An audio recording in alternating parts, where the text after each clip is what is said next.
Good morning students, welcome to enjoy the education. आज हम इस वीडियो में एक्सरसाइज 4.4 में क्वेश्चन नंबर 2 जो आपकी एग्जाम के लिए मोस्ट इम्पॉर्टेंट है वो यहाँ पर हम देखने वाले हैं।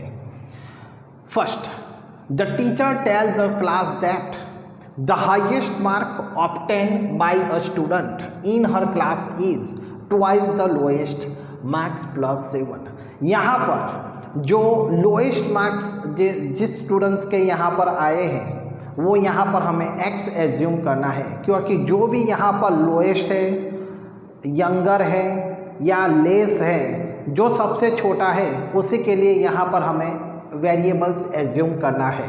तो यहाँ पर लोएस्ट मार्क्स x है। ओके, तो हाईएस्ट मार्क वाले जो स्टूडेंट्स है वो ट्वाइस प्लस 7 है, यानी कि 2x प्लस 7 है। हाईएस्ट स्कोर यहाँ पर हमें दिया गया है 87। तो what is the lowest score? यहाँ पर हमें लोएस्ट स्कोर फाइंड करना है। तो चलो यहाँ पर हम एज्यूम करते हैं, लेट द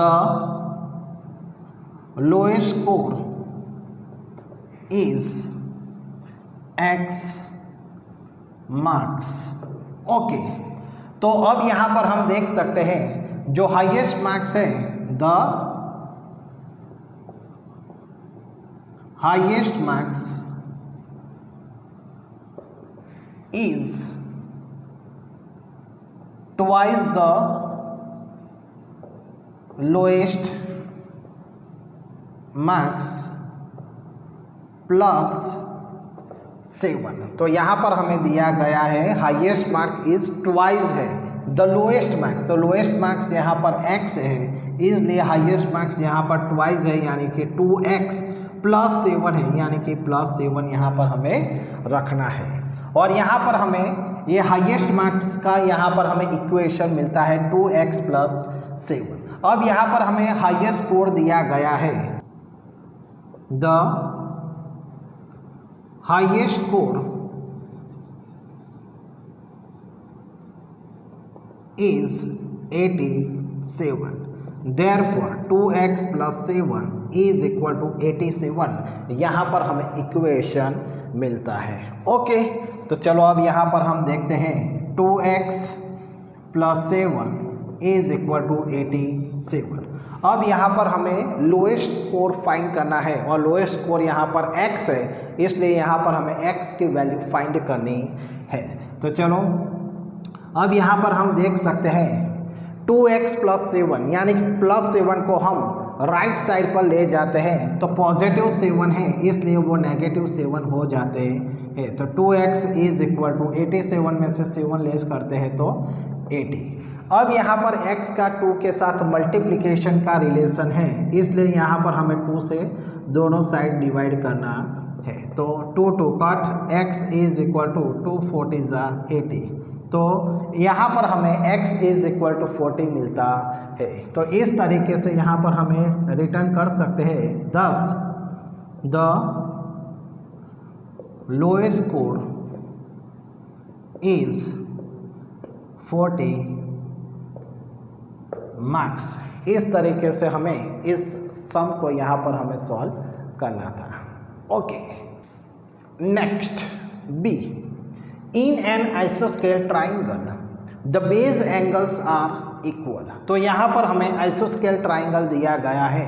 आइसोस्केल ट्राइंगल में 2 साइड्स इक्वल होती है। 2 साइड्स इक्वल है, इसलिए उसके जो ऑपोजिट एंगल्स है वो भी यहाँ पर हमें इक्वल मिलते हैं। जैसे कि यहाँ पर हम देख सकते हैं ट्राइंगल हमारे पास ABC, यहाँ पर हमारे पास ट्राइंगल है, और उसमें जो बेस एंगल्स है वो बेस एंगल्स यहाँ पर B and C है, और दोनों यहाँ पर इक्वल है। तो यहाँ पर BX है, तो यहाँ पर हमें CBX ही मिलता है।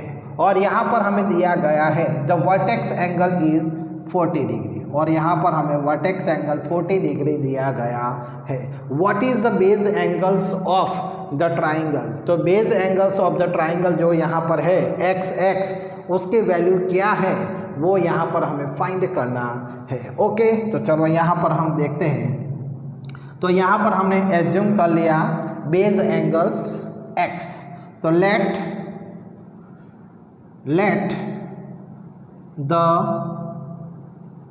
base angles of a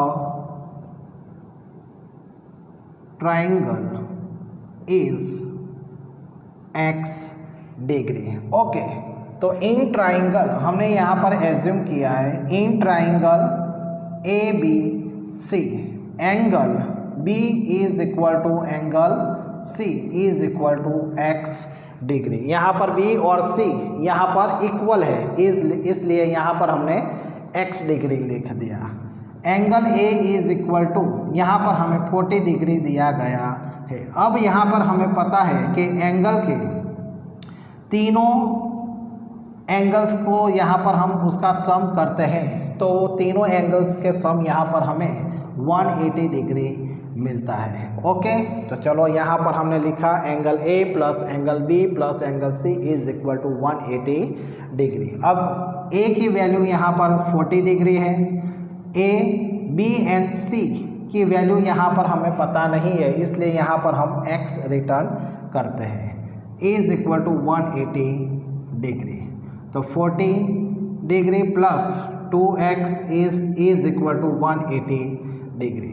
अब यहाँ पर हम प्लस 40 को राइट साइड पर ले जाते हैं तो वो माइनस हो जाते हैं, तो 2x is equal to 180 degree minus 40 degree. Therefore 2x is equal to 140 degree यहाँ पर हमें वैल्यू मिलती है 2x की। हमें तो x की वैल्यू चाहिए, इसलिए यहाँ पर x का 2 के साथ मल्टीप्लिकेशन का रिलेशन है, इसलिए यहाँ पर हमें 2 से दोनों साइड हमें डिवाइड करना पड़ता है।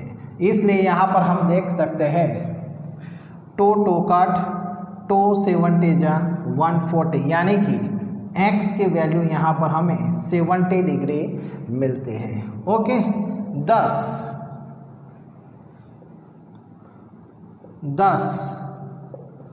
the base angles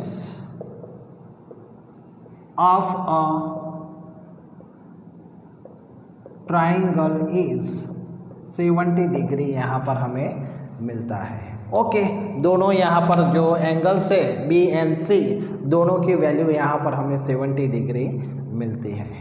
okay, next C, Sachin scored twice as many runs as Rahul's. Sachin scored twice as many runs as Rahul. तो सचिन का स्कोर यहाँ पर ट्वाइस है राहुल से, तो किसका यहाँ पर स्कोर कम है, तो राहुल का स्कोर यहाँ पर कम है, इसलिए जो कम है लेस है उसके लिए यहाँ पर हमें x एज्यूम करना है। तो let the score of Rahul is x and the score of Sachin is twice है, यानी कि 2x है। ओके, आगे together their run fell too short of a double century।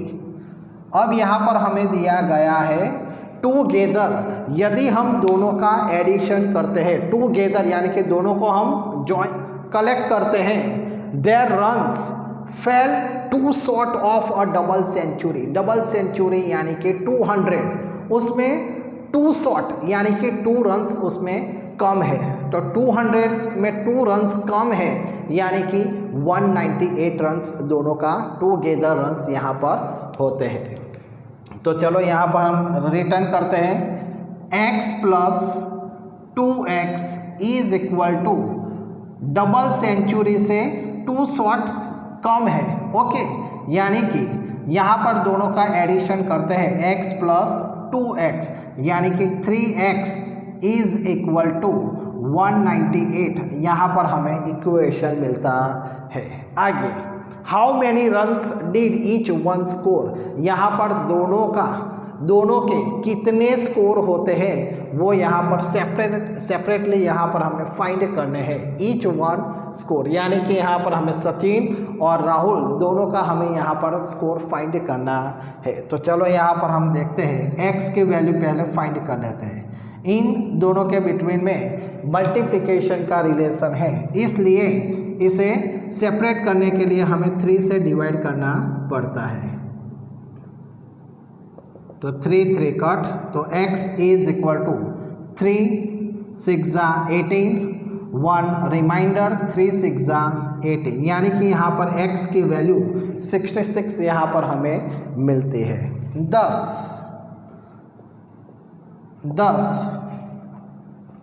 The score of Rahul is x is equal to 66, यहाँ पर हमें runs मिलते हैं। ओके, उसी तरह the score of Sachin is 2x है, यानी कि 2 मल्टीप्लाई 66, यानी कि 132 रन्स हमें यहाँ पर सचिन के मिलते हैं। तो इस तरीके से यहाँ पर हमें इस सम को सॉल्व करना था। ये सम आपके एग्ज़ाम के लिए मोस्ट इम्पॉर्टेंट है। ओके।